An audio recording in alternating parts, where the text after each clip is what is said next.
Hi guys, this is Mr. Britton from Britton Computer Tech Tutorials. Today what I'm going to show you how to do is to create a turret that will follow your mouse around and shoot. So here's an example of what it'll do. As you notice, it will rotate around wherever my mouse is at. I can shoot it. This is going to use a function that's normally only available in the Pro version. This is all done with GameMaker Lite. Normally this image would rotate using something called image angle, but I'll show you how to do a built-in function. It's going to use a little trigonometry to create the correct angle for this image. So let's show you how I did it. First step that I did is that I created a sprite for both my bullet. My bullet was a simple 8x8 sprite, black in color. I centered it, and I named it appropriately. Make sure that you always name your objects, start with an obj underscore, and name it appropriately so that you remember what it is. When your game gets big, it's real easy to, if you just name them object 8, object 9, object 10, and so on, it gets a little confusing what they are. So always name them appropriately so that they're descriptive for what the object actually is. Do the same for sprites, spr underscore bullet, because it's a bullet sprite. Now my turret, I had to do a little bit different on that one.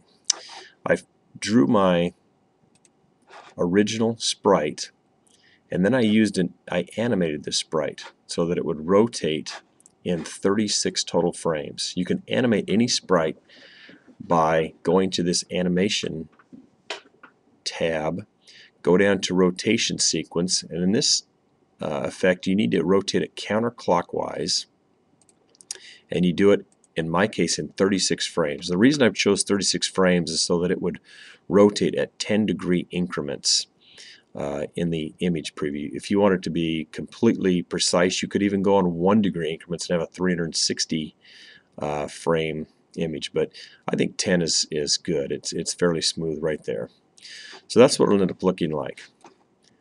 Now what we need to do is we're going to create two objects. Let's start with a bullet object. So I pressed the blue ball to create the object, gave it the appropriate sprite, and I basically gave it two events. I gave it a create event. In the create event, I drag in a move towards action. And the move towards action, it's going to follow your mouse's X and your mouse's Y coordinates. And you do that by using the variable called mouse underscore X for the X value and mouse underscore Y for the Y value. And I made my bullet shoot at a speed of 10. You don't want to click relative on this at this time. The other event I used was outside room. And all this does is destroys the bullet, so it destroys self if the bullet goes outside your room. And that just makes it so you don't have a bunch of bullets out in cyberspace eating up your memory. So that's all I got to do for the bullet. It's complete. Now let's go to your turret object. Turret object has three different events. The first one is your create event. You have to set up a variable. So you go to the control tab, drag in a set variable, and it's going to look like this. It's going to apply to self. The variable, I simply called it n, and I gave it a value of 36. Now why did I give it a value of 36? Because I made my sprite turret have 36 total frames. So, and I'll show you why we're going to use that variable in a little bit. The next thing I did is I used the global left pressed event. So that's found in add event, mouse, go down to global mouse, and it's going to be called global left pressed. So that means every time you press the mouse button, it's going to do the appropriate action. The action we want it to do is to create an instance of an object, and we want it to create not a moving instance, just the instance of the object. It will start moving after it's created on its own, since we already programmed that bullet. So you're going to create an instance of object bullet. X and Y are both zeros, and you check relative so it's created relative to your turret's object. So it'll create at its origin, which I centered in my sprite.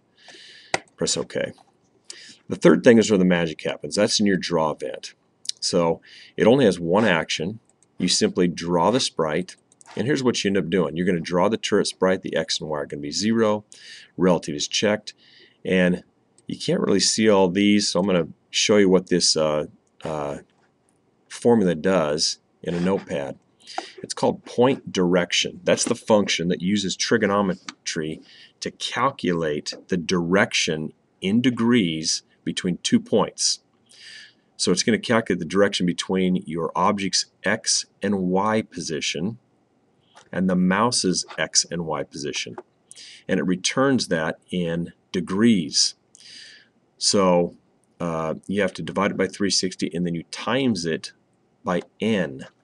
Now the reason I times it by n is because that's the number of frames, so that it'll draw the appropriate subimage. Since I only have 36 subimages, I've got to times it by how many subimages that I had. So that's why I put that variable n in the create event, so that if you made it 360 frames, you wouldn't have to change this formula at all. You would just simply in the create event change your variable n to 36. If you only want to shoot 8 directions, then your frame, this n would be equal to 8 in the create event.